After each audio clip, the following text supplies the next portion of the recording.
And welcome back to my man cave. My channel name is Not an Expert, and in pursuit of a better mousetrap, or designing a better mousetrap out of the Lead Pro 1000, an issue that a lot of people have commented on is that shells will fall over as you're loading them in there, and you've got to stop, fish them out, and put them back in there right.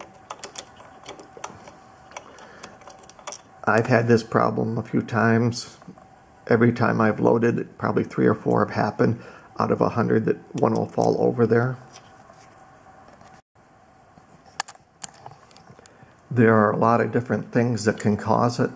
You can see here, if I go real slow, there, one fell over right there. So there are a lot of variables that can affect this. How fast you're going or how slow you're going with the lead press.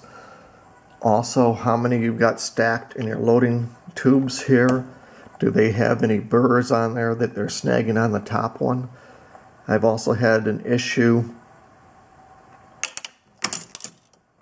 where I'm loading it up and station 2 up here breaks loose all of a sudden. If you have a shell that's kind of getting caught in there as you're pulling the lever back, you'll hear a bing and the shell will release here, send a shock wave through it, and kick that like a football. So those are some of the issues.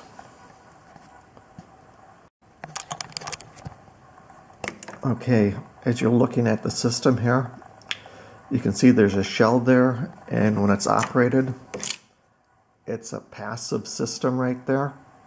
The shell drops down, and there's nothing physically keeping it from moving forward or vibrating around. So my solution was to come up here, with something that would keep the shell in the area for a while so it couldn't vibrate or get kicked around. So the solution I came up with, I went down to Lowe's and bought this piece of 1/2-inch ID plastic tubing, and I think it was like $1 a foot. Cut off 3/8 of an inch of tubing on it and glued whiskers all around it. So this mounts to the bottom of the case feeder, and you can see now as the cases come through it, the whiskers hold it in place so it can't slide around or vibrate out of there.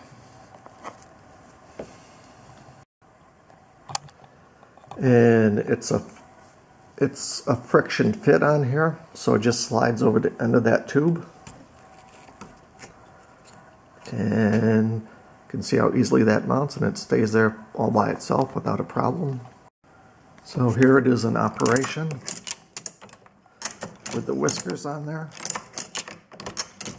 And sorry about the shaky hand movement there. And I've loaded about 100 rounds through this without any problems.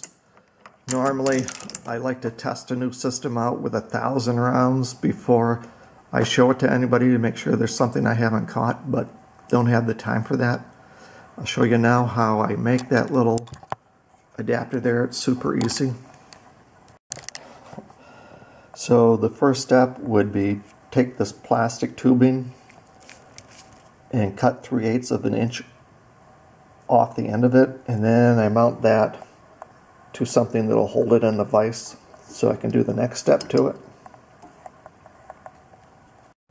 The next step is I find some blue painter's tape here and cut a piece 2.5 inches long by 3/8 of an inch wide. For the whiskers, I found you had to use super soft nylon bristles. This is an old, I guess, facial brush I found that somebody was throwing away. The bristles seem to have the right consistency. And just reach in there and grab one little piece at a time.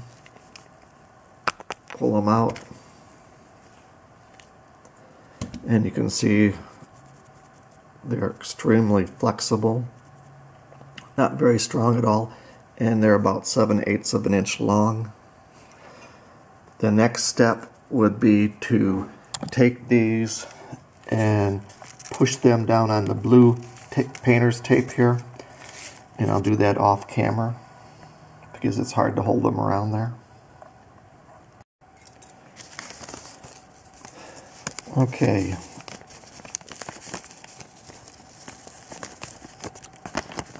Here are the little whiskers that I stuck to the tape. Now I'm going to take my hot melt glue gun.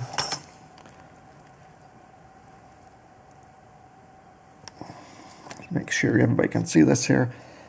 And I'm just running a bead of hot melt glue down them. Doesn't take a lot.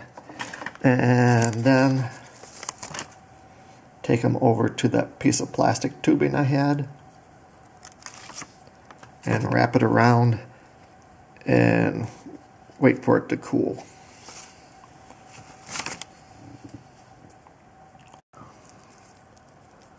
Okay, after the hot melt glue has cooled, you can take the tape and pull it off.